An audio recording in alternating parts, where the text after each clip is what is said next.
नमस्कार मित्रों, मैं राममोहन उपाध्याय अपने YouTube चैनल वेदिका उपाध्याय में आपका हार्दिक स्वागत करता हूं। मित्रों, आज की इस वीडियो में हम लोग TGT सोशल साइंस में पूछे जाने वाले इतिहास के 30 प्रश्नों का अध्ययन करेंगे। ये प्रश्न परीक्षा की दृष्टि से काफ़ी महत्वपूर्ण है। जैसा कि हम सभी को मालूम है कि माध्यमिक शिक्षा सेवा चयन बोर्ड ने TGT और PGT की परीक्षा तिथि घोषित कर दी है। 7 और 8 अगस्त को आपकी परीक्षा होनी है। इसमें से कोई भी एक तिथि पड़ेगी जिसमें सोशल साइंस का पेपर होगा। तो आपके पास जो है लगभग 40 दिन का समय है। इसमें आपको एक सुनियोजित तैयारी के साथ परीक्षा देनी है, तैयारी करनी है, जिससे आप परीक्षा में पास हो सके, आपको सरकारी नौकरी प्राप्त हो सके। इस दिशा में मेरे चैनल के माध्यम से कुछ महत्वपूर्ण प्रश्नों को आप लोगों से शेयर किया जाएगा और यह उम्मीद करता हूं ये प्रश्न आपके परीक्षा में आपकी काफ़ी सहायता पहुंचाएंगे। हमारा पहला प्रश्न है, किस पाषाणकालीन स्थल से एक ही कब्र में 3 मानव कंकाल प्राप्त हुए हैं? पहला विकल्प है सराय नाहर राय, दूसरा विकल्प दमदमा, तीसरा विकल्प महदहा और चौथा विकल्प है लखनाज। तो हमारा सही आंसर है विकल्प बी, दमदमा से।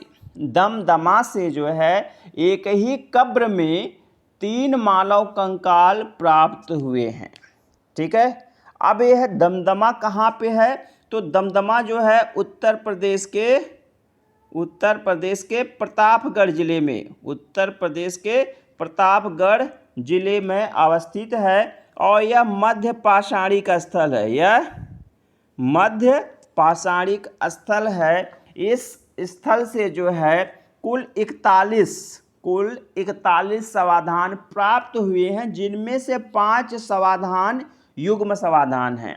5 समाधान युग्म समाधान हैं और एक समाधान में जो है 3 मानव कंकाल एक साथ दफनाए हुए प्राप्त होते हैं। इसके साथ ही साथ जो है दमदमा से विभिन्न प्रकार के पशुओं की अधजली हड्डियां भी प्राप्त हुई हैं। इसमें हमारा विकल्प ए है सराय नाहर राय। सराय नाहर राय भी जो है उत्तर प्रदेश के प्रतापगढ़ में ही अवस्थित है। उत्तर प्रदेश के प्रतापगढ़ में अवस्थित है और यह भी एक मध्य पाषाणिक स्थल है। इसकी खोज जो है GR शर्मा के द्वारा की गई थी। यहाँ से एक छोटी बस्ती के साक्ष्य प्राप्त हुए हैं। छोटी बस्ती के साक्ष्य प्राप्त हुए हैं। स्तंभ गर्थ के प्रमाण प्राप्त हुए हैं। ठीक है, विकल्प सी है महदहा। महदहा भी उत्तर प्रदेश के प्रतापगढ़ जिले में ही अवस्थित है और यहाँ से जो है मृग श्रृंग के छल्लों की माला प्राप्त हुई है। मृग श्रृंग के छल्लों की माला प्राप्त हुई है। यह प्रश्न कई बार परीक्षा में पूछा गया। यहाँ से भी स्तंभ गर्द के जो है साक्ष्य प्राप्त हुए हैं, हड्डियों के आभूषण प्राप्त हुए हैं और युग्म समाधान के साक्ष्य प्राप्त हुए हैं। हमारा विकल्प डी है लखनाज। लखनाज जो है एक मध्य पाषाणिक स्थल है जो गुजरात में अवस्थित है। कहाँ पे अवस्थित है? लखनाज गुजरात में अवस्थित है और इस HD संकालिया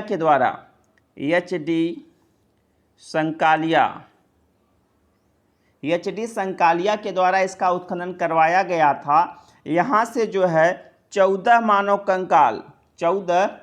कंकाल प्राप्त हुए हैं और साथ ही साथ पर्याप्त मात्रा में लघु पाषाण उपकरण प्राप्त हुए, क्योंकि मैंने आपको बताया था जो हमारा मध्य पाषाण काल है उसकी मुख्य विशेषता थी लघु पाषाण उपकरणों का जो है बहुतायत मात्रा में प्रयोग, जिसके कारण इस सभ्यता को जो है इस काल को माइक्रोलिथ के नाम से जाना जाता था। साथ ही साथ यहाँ से भी जो है पशुओं की हड्डियाँ प्राप्त हुई हैं।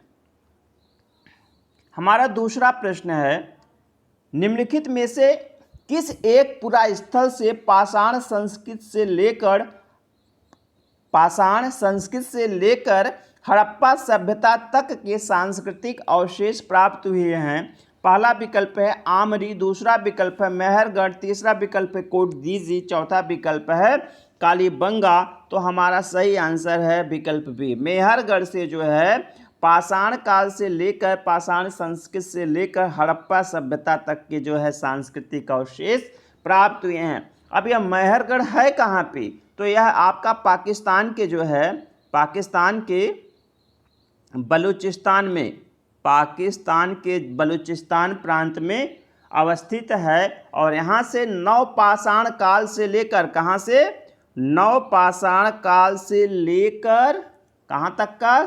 सिंधु सभ्यता तक, ठीक है, हड़प्पा काल तक के सांस्कृतिक अवशेष प्राप्त हुए हैं। यहाँ से गेहूं की कुल 3 किस्में प्राप्त हुई हैं और जौ की कुल 2 किस्में प्राप्त। गेहूं की खेती का प्राचीनतम साक्ष्य जो है मेहरगढ़ से ही प्राप्त होता है। इसे बलूचिस्तान के रोटी की टोकरी कहा जाता है। बलूचिस्तान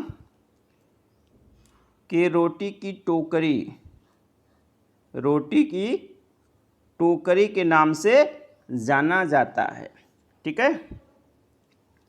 विकल्प ए है आमरी, विकल्प ए है आमरी। आमरी के विषय में आप लोगों को मालूम होगा कि यह एक प्राक सैंधव स्थल है, यह एक प्राक सैंधव स्थल है और सिंधु नदी के दाएं तट पर है। सिंधु नदी के, किस नदी के? सिंधु नदी के दाएं तट पर अवस्थित है।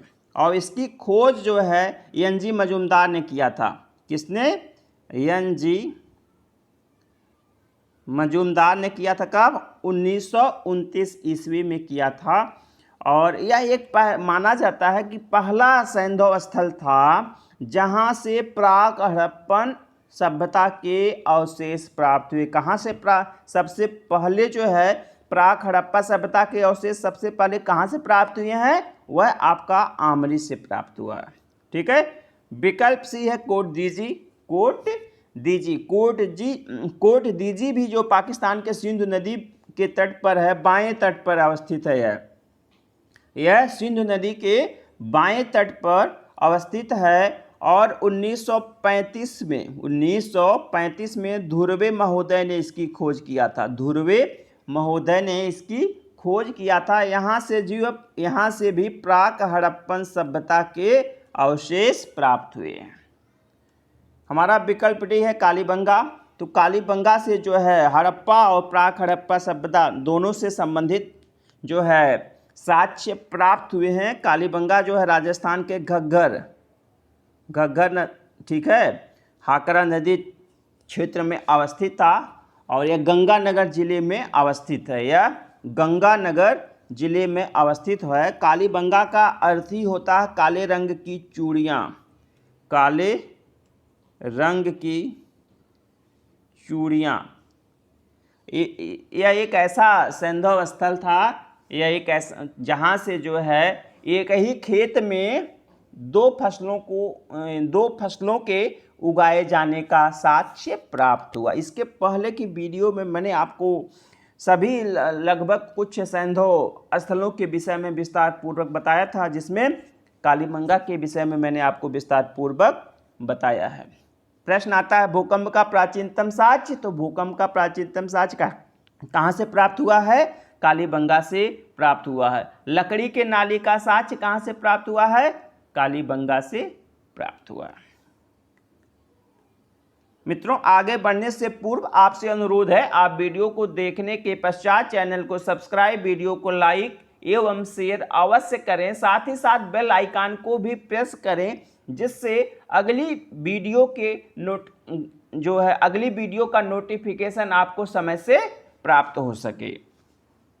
सैंधव सभ्यता थी, पहला विकल्प है ऐतिहासिक सभ्यता, दूसरा विकल्प है प्रागैतिहासिक सभ्यता, तीसरा विकल्प है आद्य ऐतिहासिक सभ्यता और चौथा विकल्प है उपर्युक्त में से कोई नहीं। तो हमारा सही आंसर है विकल्प सी, आद्य ऐतिहासिक सभ्यता थी सैंधव सभ्यता। हमने आपको पहले भी बताया है कि जो प्राप्त सामग्री के आधार पर इतिहास को 3 भागों में बांटा गया है।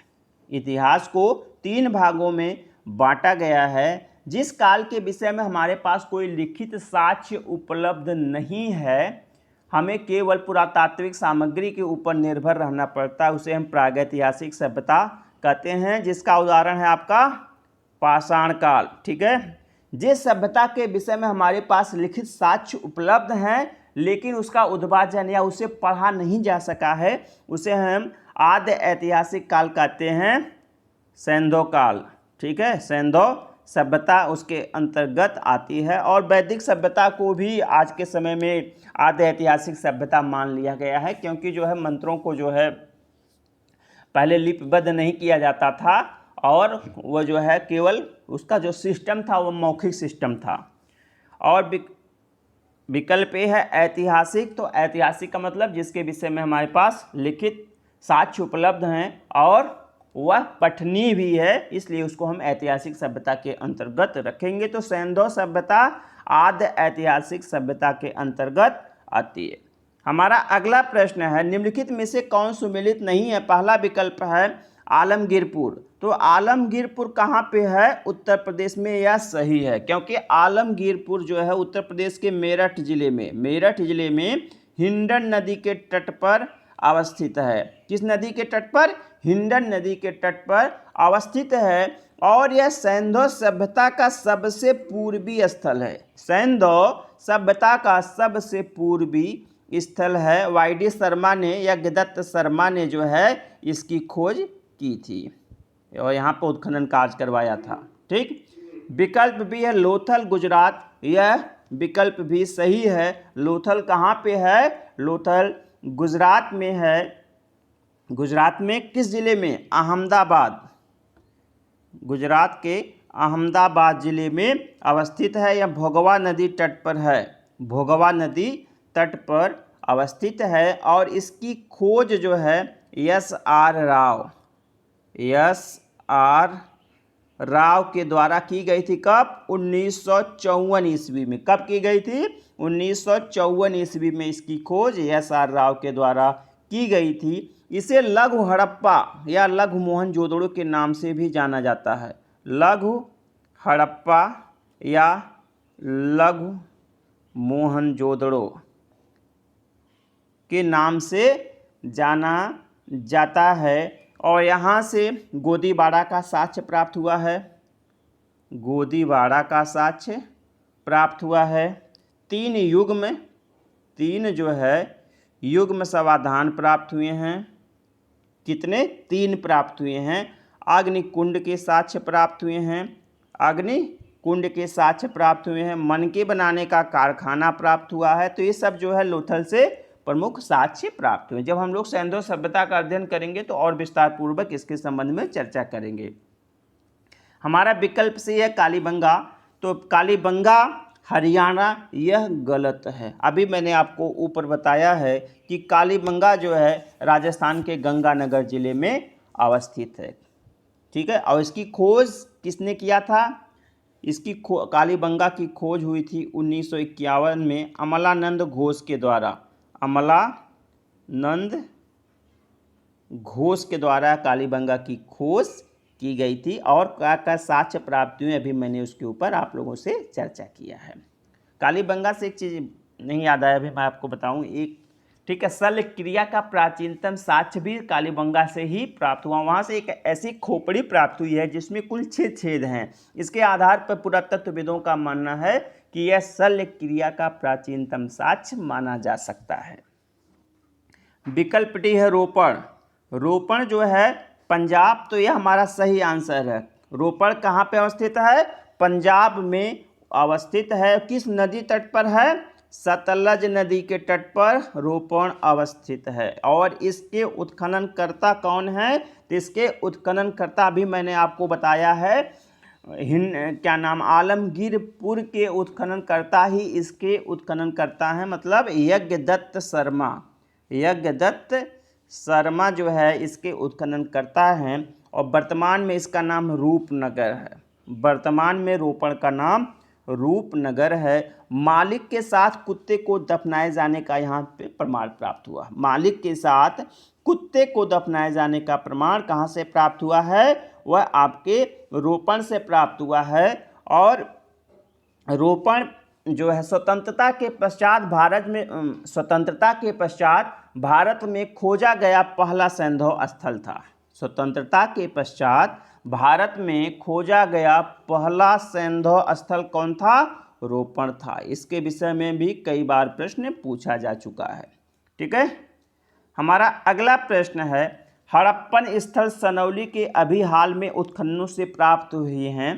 पहला विकल्प है मानव समाधान, दूसरा विकल्प है पशुओं के समाधान, तीसरा विकल्प है आवासीय स्थल और चौथा विकल्प है रक्षा दीवार। तो हमारा सही आंसर है विकल्प ए, मानव समाधान।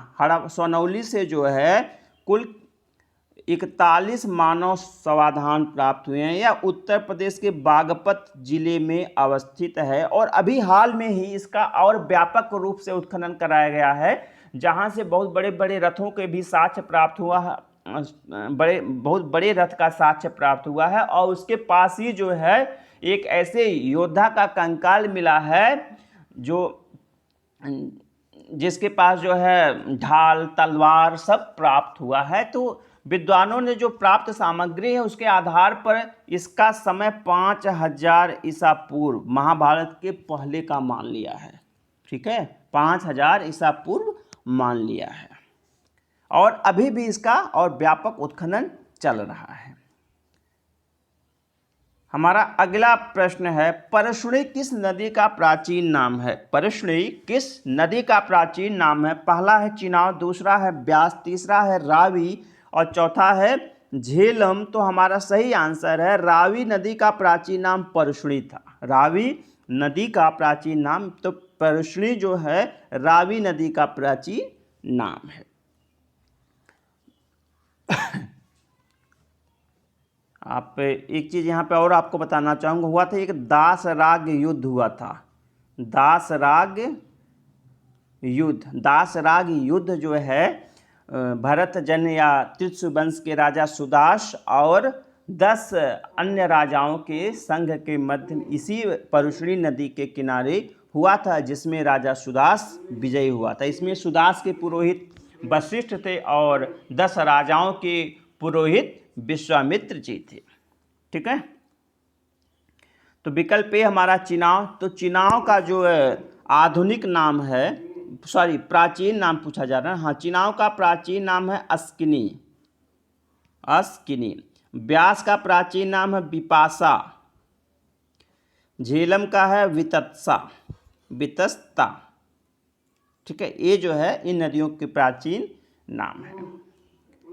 हमारा अगला प्रश्न है, गायत्री मंत्र का उल्लेख ऋग्वेद के किस मंडल में मिलता है? पहला विकल्प है 10वें मंडल में, दूसरा विकल्प है 3रे मंडल में, चौथा विकल्प है 9वें मंडल में और चौथा विकल्प है 7वें मंडल में। तो हमारा सही आंसर है विकल्प बी, 3रे मंडल में। गायत्री मंत्र का उल्लेख ऋग्वेद के 3रे मंडल में मिलता है। मित्रों, अगर इस जो है ऋग्वैदिक सभ्यता के विषय में आप विस्तार पूर्वक पढ़ना चाहते हैं तो sources of ancient Indian history की प्लेलिस्ट में जाइए और वहां देखिए, इसके विषय में मैंने विस्तार पूर्वक बताया है। आपके लिए वह वीडियो और अधिक लाभदायक होगी। ठीक है, तो जो हमारा ऋग्वेद का 3रा मंडल है, उसी ऋग्वेद के 3रे मंडल में गायत्री मंत्र का उल्लेख प्राप्त होता है, जिसके सृष्टा विश्वामित्र जी हैं। जिसके सृष्टा कौन है? विश्वामित्र जी हैं। ऋग्वेद में कुल 10 मंडल हैं। ऋग्वेद में कुल 10 मंडल है, जिसमें 2 से लेकर 7 मंडल सबसे प्राचीन माने जाते हैं और 10वां मंडल जो है सबसे बाद का माना जाता है। और जो 2 से 7 मंडल हैं, इसको ऋषि मंडल के नाम से भी जाना जाता है। ऋषि मंडल, क्योंकि इसके विभिन्न ऋषि मुनि जो है इसके सृष्टा इन मंडलों के हैं। हमारा विकल्प ये है 10वां मंडल। तो ऋग्वेद का जो 10वां मंडल है सबसे बाद में जोड़ा गया है और सबसे पहले जो है इसको हम पुरुष सूक्त के नाम से जानते हैं। पुरुष सूक्त के नाम से जानते हैं और इसी पुरुष सूक्त में सबसे पहले 4 वर्णों का ब्राह्मण, क्षत्रिय, वैश्य और शूद्र का उल्लेख प्राप्त होता है। यह प्रश्न भी काफ़ी महत्वपूर्ण है। 9वां मंडल, तो जो ऋग्वेद का 9वां मंडल है वह सोम देवता को समर्पित है। कुल 124 मंत्र हैं और 114 मंत्र हैं और 114 मंत्र सोम देवता को समर्पित हैं। सातवां मंडल, तो ऋग्वेद का सातवां मंडल जो है सबसे महत्वपूर्ण इसलिए है कि इस मंडल में जो है दासराग युद्ध, 10 राजाओं का जो युद्ध हुआ था उसका विवरण प्राप्त होता है। ठीक है, उसका विवरण प्राप्त होता। अभी मैंने आपको बताया कि भरत वंशी या त्युत वंशी शासक सुदास एवं 10 अन्य राजाओं के मध्य में यह युद्ध हुआ था। हमारा अगला प्रश्न है, उपनिषद काल के राजा अश्वपति शासक थे। पहला विकल्प काशी, दूसरा विकल्प कैकय, तीसरा विकल्प पांचाल, चौथा विकल्प विदेह। तो अश्वपति जो है कैकेय के शासक थे या केकय के शासक अश्वपति थे, और ये सब जो है बहुत बड़े दार्शनिक विद्वान व्यक्ति थे। और काशी के थे अजातशत्रु, काशी के अजातशत्रु, पांचाल के प्रवाहण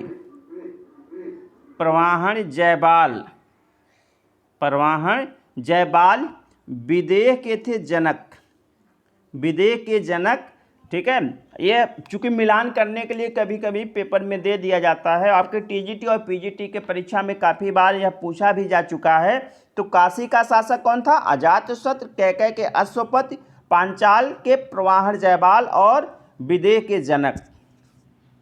हमारा अगला प्रश्न है, गौतम बुद्ध की माँ किस वंश से संबंधित थी? विकल्प ए शाक्य वंश, दूसरा विकल्प माया वंश, तीसरा विकल्प लिच्छव वंश और चौथा विकल्प है कोली वंश। तो हमारा सही आंसर है विकल्प डी, कोली वंश। गौतम बुद्ध की माँ जो है उन किससे संबंधित थी? गौतम बुद्ध की माँ का संबंध कोलियों से था। हमारा आपसे एक प्रश्न है, बहुत ही सामान्य प्रश्न है, आप सबको निश्चित रूप से मालूम होगा। गौतम बुद्ध की माता का क्या नाम था? गौतम बुद्ध की माता का क्या नाम था? यह से नाम शुरू होता है। ठीक है, और कोली गणराज्य जो है उसमें एक कोली गणराज्य था, और यह जो है कोसल राज्य से सटा हुआ था, कोसल राज्य से सटा हुआ था, और दोनों में प्रायः जो है नदी के जल के बंटवारे को लेकर संघर्ष भी हो जाया करता था। विकल्प ये शाक्य वंश, शाक्य वंश जो है गौतम बुद्ध जो है राजा शुद्धोधन खुद ही शाक्य वंशी क्षत्रिय थे। विकल्प से यह लिच्छव वंश, तो महावीर स्वामी की माता, महावीर स्वामी की माँ जो त्रिशला थी वह लिच्छवियों के वंश से संबंधित थी। यह प्रश्न भी परीक्षाओं में पूछा जाता है। हमारा अगला प्रश्न है, बुद्ध ने सर्वाधिक उपदेश दिए। पहला विकल्प है वैशाली में, दूसरा विकल्प श्रावस्ती में, तीसरा विकल्प कौशाम्बी में, चौथा विकल्प राजगृह में। तो हमारा सही आंसर है विकल्प बी, श्रावस्ती में। बुद्ध ने सर्वाधिक उपदेश और वर्षावास जो है कहाँ पे दिया है? श्रावस्ती में दिया। कुल 21 बार उन्होंने यहाँ पर उपदेश दिया है। श्रावस्ती जो है अवध, श्रावस्ती कोसल राज्य की राजधानी थी, श्रावस्ती कोसल राज्य की राजधानी थी। और एक प्रश्न आता है प्रसेनजीत, यह कोसल का राजा था और बुद्ध के हम उम्र का होते हुए उनका काफ़ी बड़ा भक्त और मित्र भी था। यह भी प्रश्न पूछ लिया जाता है पेपर में। यापनी किसका एक संप्रदाय था? पहला विकल्प है बौद्ध, दूसरा विकल्प है जैन धर्म, तीसरा विकल्प है शैव धर्म, चौथा विकल्प वैष्णव धर्म। तो हमारा सही आंसर विकल्प बी, यापनी संप्रदाय जो है किससे संबंधित संप्रदाय था? जैन धर्म से संबंधित एक संप्रदाय था। हमारा अगला प्रश्न है, भागवत धर्म से संबंधित प्राचीनतम अभिलेखी साक्ष्य है। पहला विकल्प है प्रयाग प्रशस्त, दूसरा विकल्प है बेस नगर अभिलेख, तीसरा विकल्प है भीतरी स्तंभलेख और चौथा विकल्प मेहरौली। तो हमारा सही आंसर है विकल्प बी, बेस नगर। वेश नहीं है, यह बेस है। ठीक है, बेस नगर अभिलेख। तो भागवत धर्म से संबंधित प्राचीनतम अभिलेखी साक्ष्य बेस नगर अभिलेख है, जो कि मध्य प्रदेश के भिलसा के पास है, मध्य प्रदेश में भिलसा के पास अवस्थित है। और इसका निर्माण जो है यूनानी राजदूत हेलियोडोरस के द्वारा करवाया गया था। हेलियोडोरस जो है, हेलियोडोरस एक बार यहाँ से लिख दे रहा हूँ, हेलियोडोरस के द्वारा करवाया गया था। और यह यूनानी शासक एंटियालकिटिस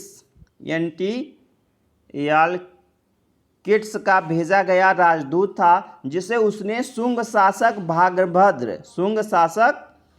भागभद्र के दरबार में भेजा था। सब कुछ पूछा जाता है। बेसनगर अभिलेख इससे संबंधित है, ठीक है। तो हेलियोडोरस किसका राजदूत था? एंटियालकिट का था। और हेलियोडोरस को जो है एंटियालकिट्स ने किस शुंग शासक के दरबार में भेजा था? तो भागभद्र के दरबार में भेजा था। हमारा अगला प्रश्न है, अभिलेखीय साक्ष्य से प्रकट होता है कि नंद राजा के आदेश से एक नहर खोदी गई थी। पहला विकल्प है अंग में, दूसरा विकल्प है बंग में, तीसरा विकल्प है कलिंग में और चौथा विकल्प है मगध में। तो हमारा सही आंसर है विकल्प डी, मगध में। अभिलेखीय साक्ष्य से प्राप्त होता है कि नंद राजा के आदेश से एक नहर खोदी गई थी। कहाँ पे? वह मगध में खोजी, सॉरी यहाँ पर गलती, यहाँ कलिंग में खोजी गई थी। नंद राजा के आदेश से नहर कहाँ पे खोदी गई थी? कलिंग में खोदी गई थी। एक शासक है खारवेल, चेदवंशी शासक था, कलिंग का ही था, वह उसका नाम था खारवेल, ठीक। और खारवेल का एक अभिलेख है हाथी गुम्फा अभिलेख। हाथी गुम्फा अभिलेख से ही जो है खारवेल के 13 वर्षों के शासनकाल के विषय में हमें विस्तृत जानकारी प्राप्त होती है। तो इसी हाथी गुम्फा अभिलेख में यह वर्णन मिलता है कि नंद राजा के आदेश से जो है कलिंग में एक नहर खोजी गई थी, जिसका नाम था तनुशील। और इसका विवरण जो है, इसका विवरण खारवेल के हाथी गुम्फा अभिलेख में 5वें वर्ष की घटनाओं में मिलता है। 5वें वर्ष की जो घटना वर्णित है उसी में तनुशील नहर का उल्लेख मिलता है। यह नहर बाद में बंद हो गई थी और महापद्म नंद ने इसको खुदवाया था। नंद शासक महापद्म नंद ने इसे खुदवाया था, ठीक है। नंद वंश का संस्थापक कौन था? महापद्म नंद जो है नंद वंश का संस्थापक था। बाद में यह नहर जो है बंद हो गई थी, जीर्ण शीर्ण हो गई थी। बाद में खारवेल ने जो है इसका जीर्णोद्धार करवाया था। हमारा अगला प्रश्न है, युद्ध में बड़ी संख्या में सैनिकों के मारे जाने अथवा आहत हो जाने के बाद किस भारतीय गण अथवा राज्य की स्त्रियों ने सिकंदर के विरुद्ध शस्त्र धारण किया? सिकंदर के विरुद्ध शस्त्र धारण किया।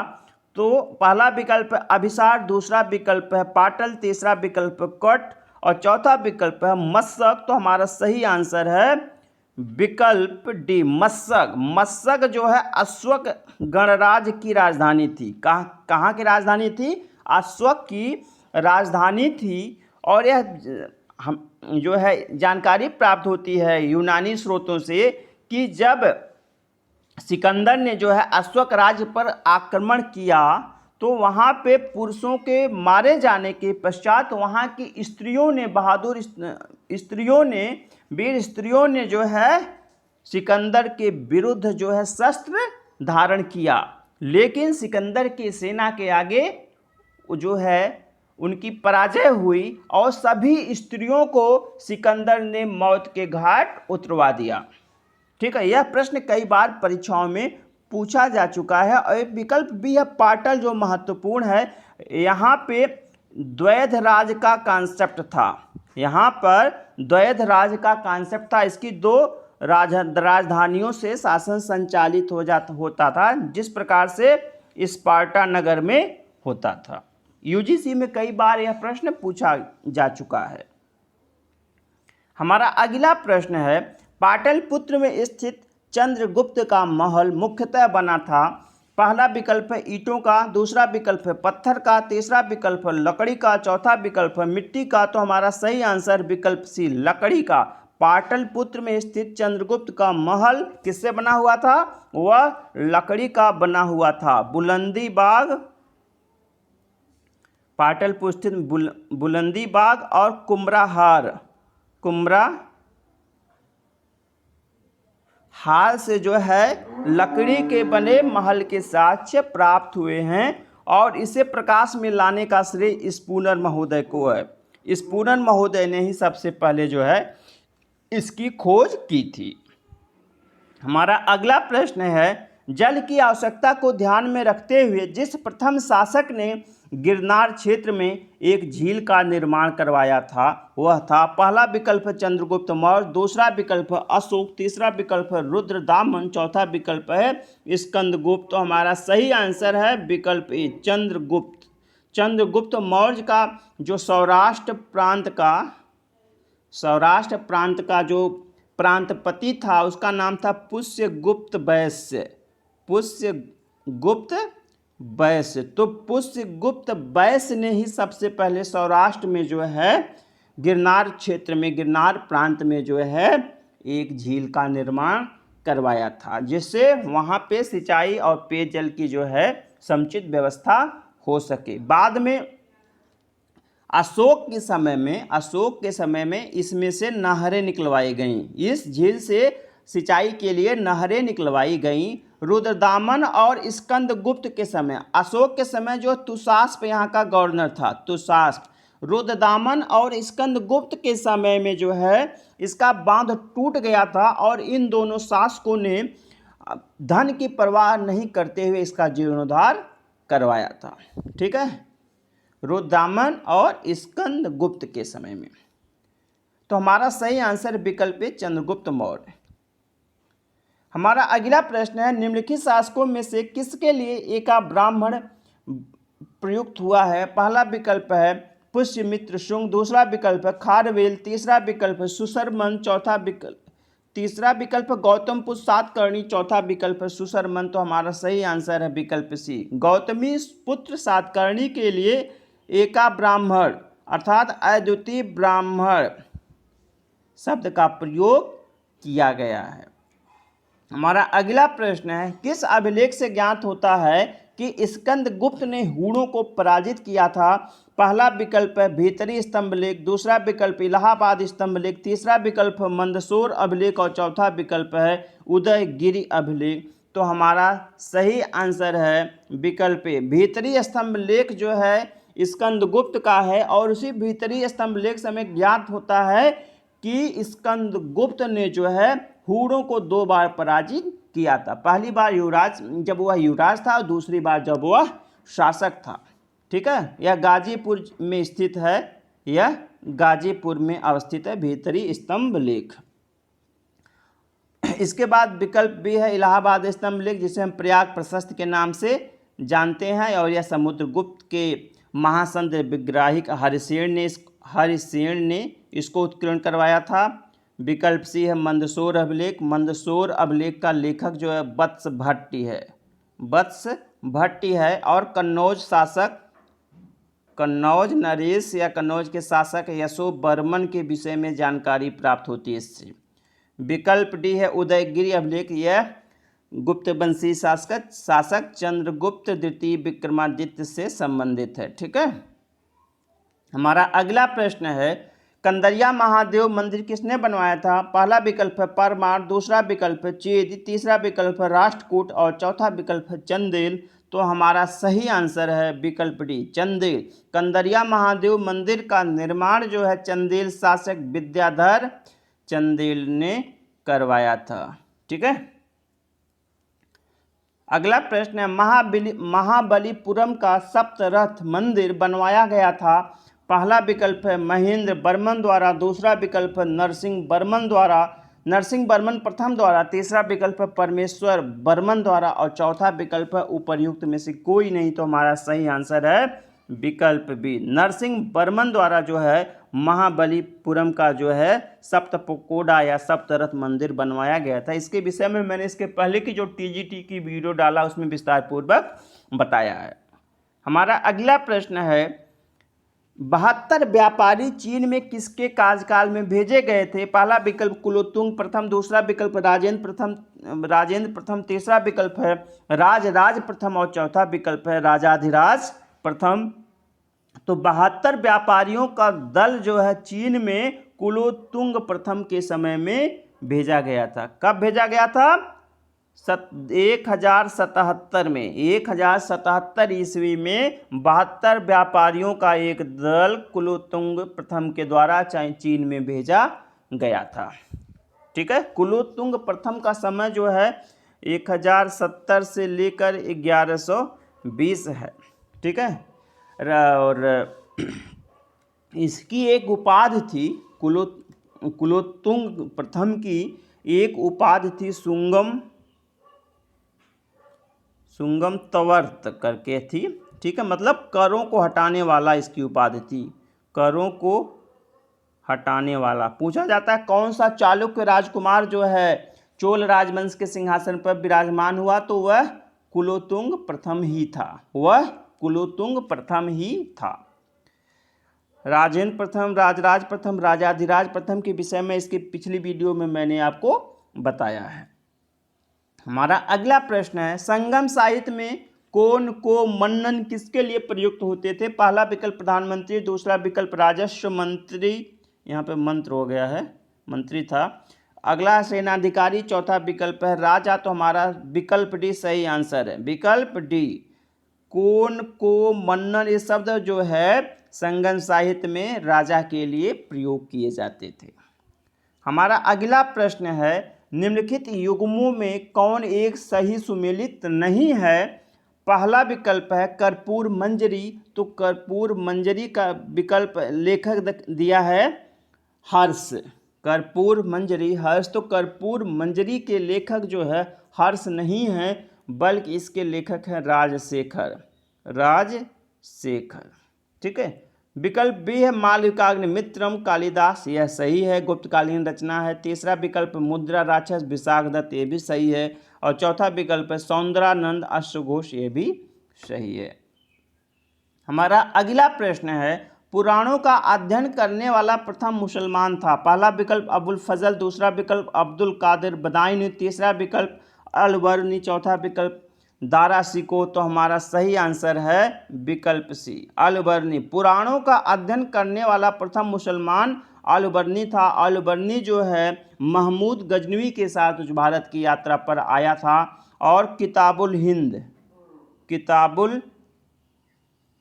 हिंद नामक या तहकीके हिंद भी इसे कहा जाता है पुस्तक की रचना की थी, जिसमें भारत के सांस्कृतिक पक्षों का विस्तृत रूप से उसने विवरण दिया है। अबुल फजल अकबर से संबंधित है, अब्दुल कादिर बदायूनी भी अकबर के समय में था और इसने अकबर के विरुद्ध जो है फतवा जारी किया था। दारा सिकोह जो है शाहजहां का सबसे बड़ा पुत्र था और इसने जो है उपनिषदों का अनुवाद किया था फारसी में। सिर्रे अकबर के नाम से उपनिषदों का फारसी में अनुवाद किया था। कुल 52 उपनिषदों का इसने अनुवाद किया था। हमारा अगला प्रश्न है कुरान ख्वां उपाधि थी। पहला विकल्प बलबन, दूसरा विकल्प इल्तुतमिश, तीसरा विकल्प कुतुबुद्दीन ऐबक और चौथा विकल्प मोहम्मद बिन तुगलक। तो हमारा सही आंसर है विकल्प सी, कुतुबुद्दीन ऐबक। कुरान ख्वां किसकी उपाधि थी? कुतुबुद्दीन ऐबक को जो है कुरान कंठस्थ थी, वह बहुत ही सुरीले आवाज़ में जो है कुरान का पाठ करता था, इसलिए जो है उसको कुरान ख्वां नामक उपाधि दी गई थी। और कुतुबुद्दीन ऐबक को जो है 1206 ईस्वी में भारत में दिल्ली सल्तनत की स्थापना या भारत में मुस्लिम शासन की स्थापना का श्रेय दिया जाता है। ठीक है, 1206 से 1210 ईस्वी तक इसका शासन रहा। बलबन के विषय में हम लोगों ने विस्तार पूर्वक पढ़ा है, इल्तुतमिश के विषय में विस्तार पूर्वक इसके पहले की वीडियो में देख लिया था, मोहम्मद बिन तुगलक के विषय में भी विस्तार पूर्वक देख लिया है। हमारा अगला प्रश्न है अलाउद्दीन खिलजी के प्रसिद्ध सेनापतियों में से किसकी मंगोलों के विरुद्ध लड़ते हुए मृत्यु हुई? पहला विकल्प जफर खां, दूसरा विकल्प नुसरत खां, तीसरा विकल्प अलप खां और चौथा विकल्प उलूग खां। तो हमारा सही आंसर विकल्प ए, अलाउद्दीन खिलजी का जो प्रसिद्ध सेनापति था जफर खां, उसकी मृत्यु जो है मंगोलों के विरुद्ध युद्ध में हुई थी। हमारा अगला प्रश्न है दिल्ली सल्तनत का सर्वाधिक विद्वान शासक जो खगोल शास्त्र, गणित एवं आयुर्विज्ञान सहित अनेक विद्याओं में माहिर था। पहला विकल्प है इल्तुतमिश, दूसरा विकल्प अलाउद्दीन खिलजी, तीसरा विकल्प मोहम्मद बिन तुगलक, चौथा विकल्प सिकंदर लोदी। तो हमारा सही आंसर है विकल्प सी, मोहम्मद बिन तुगलक दिल्ली सल्तनत का सर्वाधिक विद्वान शासक था जो खगोल शास्त्र, गणित एवं आयुर्विज्ञान सहित जो है अनेक विद्याओं में, अनेक विधाओं में माहिर था। किस वंश का शासक था? तुगलक वंश का शासक था। और इसके जो है सबसे महत्वपूर्ण या सबसे ज़्यादा जो है दिल्ली से दौलताबाद राजधानी को लेकर चर्चा में था। दिल्ली से दौलताबाद, दौलताबाद कहाँ पे है? महाराष्ट्र के औरंगाबाद ज़िले में अवस्थित है। ठीक है। अगला प्रश्न है, दिल्ली की राजगद्दी पर अफगान शासकों के शासन का निम्नलिखित में से कौन एक सही कालानुक्रम है? पहला विकल्प है सिकंदर शाह, इब्राहिम लोदी, बहलोल लोदी।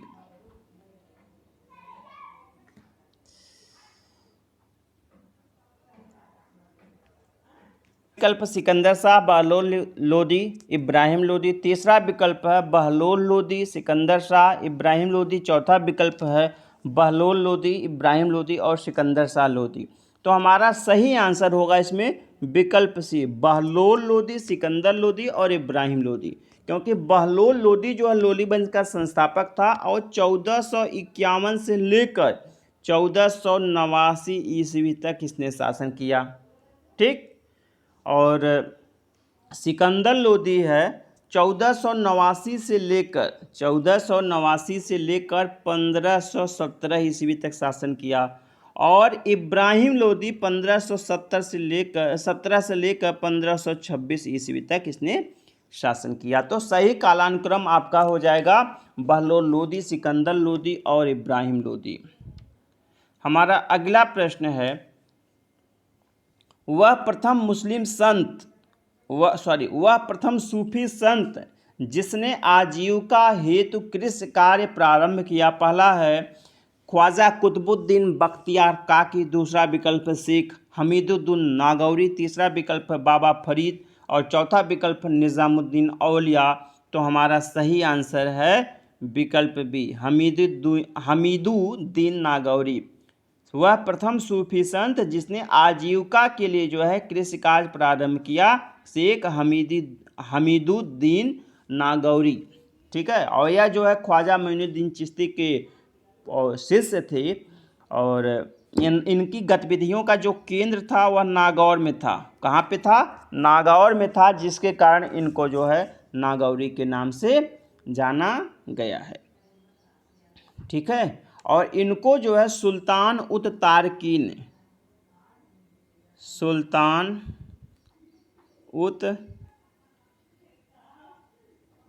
तारिकीन की उपाधि जो है मोइनुद्दीन चिश्ती के द्वारा दी गई थी, जिसका अब काफ़ी बार यह प्रश्न पूछा गया है, जिसका अर्थ होता है सन्यासियों या असहायों का बादशाह, असहायों या सन्यासियों का बादशाह। ठीक है। इसके बाद हमारा इसमें जो और विकल्प है, एक सेकंड, पहला विकल्प ख्वाजा कुतुबुद्दीन बख्तियार काकी। तो ख्वाजा कुतुबुद्दीन बख्तियार काकी भी मोइनुद्दीन चिश्ती के प्रिय शिष्य थे और चिश्ती ने उन्हें बख्तियार का भाग्य बंधु, बख्तियार का अर्थ होता है भाग्य बंधु और काकी का अर्थ होता है रोटी बांटने वाला। हमारा विकल्प सी है बाबा फरीद। तो बाबा फरीद प्रश्न आता है कि गुरु ग्रंथ साहब में जो है किस सूफी संत की जो कविताएं संकलित हैं, तो बाबा फरीद की कविताएं उसमें संकलित हैं। ठीक। तो बाबा फरीद जो हैं, बाबा फरीद का नाम था फरीदुद्दीन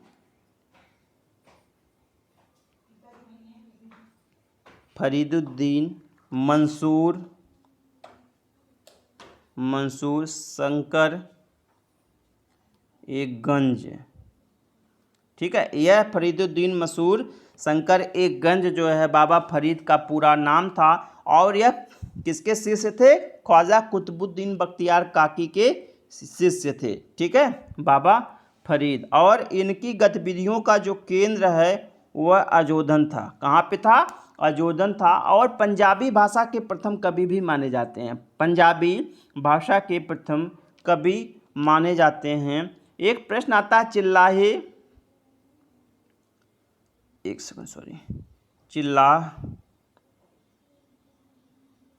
ए माँ, चिल्ला ए माँ आकूश, या ठीक आकूश, ठीक, मतलब इसको चिल्लाहे माकूस भी किताबों में लिखा मिलता है, चिल्लाह ए माँ अकूश इसको होता है। क्या निरंतर जो है 40 रात एक कुएं में लटक कर प्रार्थना करने की विधि होती है। निरंतर 40 रात एक कुएं में लटक कर प्रार्थना करने की एक विधि होती है, और करने वाले प्रथम एवं अंतिम साधक थे कौन? बाबा फरीद। ये प्रश्न आता है कि चिल्लाहे माँ अकूश से संबंधित हैं, तो बाबा फरीद हैं। विकल्प डी है निज़ामुद्दीन औलिया। निज़ामुद्दीन औलिया जो है बाबा फरीद के शिष्य थे, और इनकी गतिविधियों का जो केंद्र था वह कहाँ पे था? नहीं, इनकी गतिविधियों का केंद्र था दिल्ली में, ठीक है। और इनका जन्म जो है बदायूं में हुआ था, इनका जन्म बदायूं में हुआ था। और निज़ामुद्दीन औलिया एकमात्र ऐसे सूफी संत थे, चिश्ती संत थे, जिन्होंने वैवाहिक जीवन को जिन्होंने वैवाहिक जीवन को नहीं अपनाया।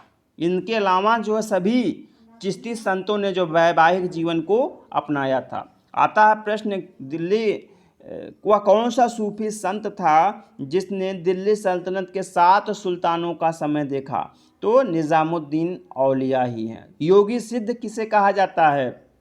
योगी सिद्ध निज़ामुद्दीन औलिया को। भारत का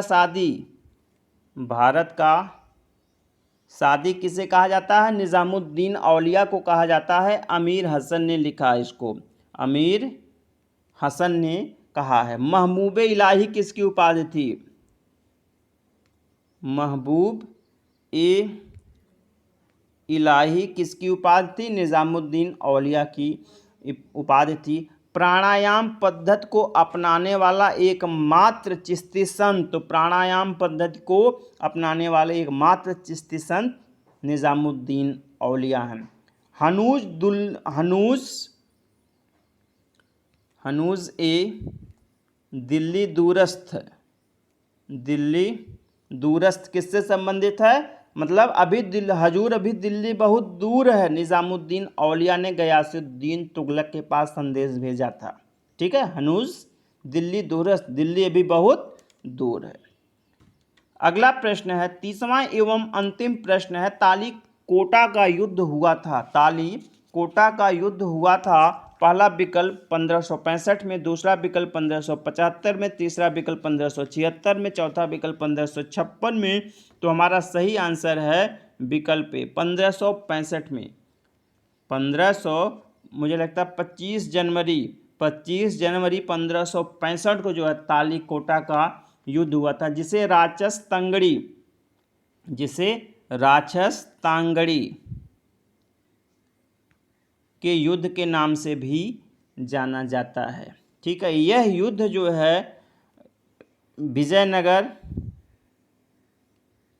विजयनगर और बहमनी राज्यों के बीच में, क्योंकि बहमनी राज्य का विभाजन हो गया था, तो उसमें बरार के अलावा और जो 4 प्रांत थे, बीजापुर,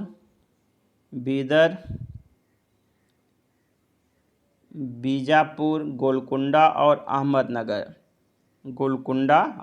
अहमदनगर, ये 4 संयुक्त, इनके बीदर, बीजापुर, गोलकुंडा और अहमदनगर की संयुक्त सेना और विजयनगर की सेना के मध्य यह युद्ध हुआ था, जिसमें विजयनगर की पराजय हुआ और राम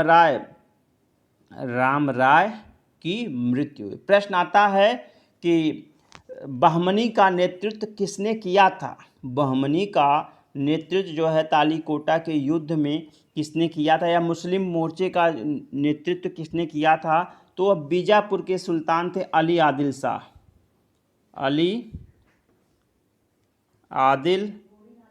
शाह। बीजापुर के सुल्तान ने इसका जो है मोर्चे का नेतृत्व किया था। और राम राय की हत्या किसने किया था? तो राम राय की हत्या जो है अहमदनगर के सुल्तान हुसैन हुसैन निजाम शाह ने की थी। ठीक है, तो मित्रों इस वीडियो में मैंने कुल 30 प्रश्नों के ऊपर चर्चा की जो टीजीटी सोशल साइंस एवं पीजीटी हिस्ट्री के लिए काफ़ी महत्वपूर्ण है। आप लोग इस वीडियो को अधिक से अधिक शेयर करें। आप लोगों को सुनने के लिए बहुत बहुत धन्यवाद। नमस्कार।